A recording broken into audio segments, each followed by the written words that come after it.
UK विजा न्ही पयलीं ते विजाच्या लिस्टान आसले, पण last year around half around 18 months or 20 months back कोविडा उपरांत इमिजिएट म्हणजे कोविडाच्या टायमार UKच्या विजा लिस्टार काडून उडयले विजाचे. त्याच्या खातीर कितें जाता, मॅन्युअल एप्लाय करचें पडटा आनी विजा कस्टमरान घेवचो पडटा. सो आमी रिप्रेझेंटेशन केल्लें लास्ट इयरूय केल्लें. So there are certain some bilateral issues because of that ते जायना. बट त्याच्या कितें जाता की tourist coming to Goa UK जे येता आमचे रफली 40-50,000 जो नंबर येता can be reduce drastically. So I think this is challenge which we need to address, and the government is pushing, and I think they will need to push more. Visa is a clearance dita pay the Home Ministry dita visa. So आमी aviation Department of Tourism an गेल्या.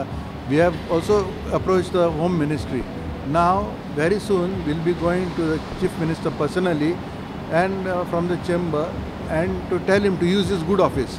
आता कितें आमचो Chief Minister of the state तो direct उलोवंक शकता, तो उलयतलो.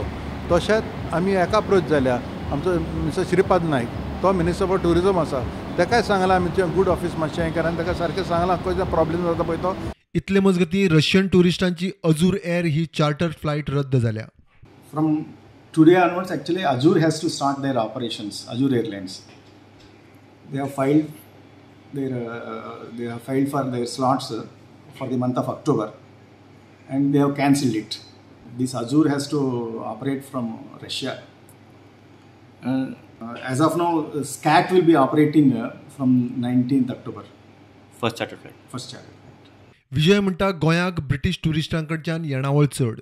गोंयान मिनिमम 40 ते 50,000 टुरिस्ट एन्युअली ब्रिटीश टुरिस्ट येतात आणि each spends around 98,000. This is the statistic available in the pre-pandemic period. हाचो अर्थ कितें जाता, ऑलमोस्ट एक 490 ते 500 कोटी टर्न ओवर जाता, ज्याचो GST 10%चेर 50 कोटी स्टेटाक एक्सचेकराक लॉस जाता. Bureau report prudent.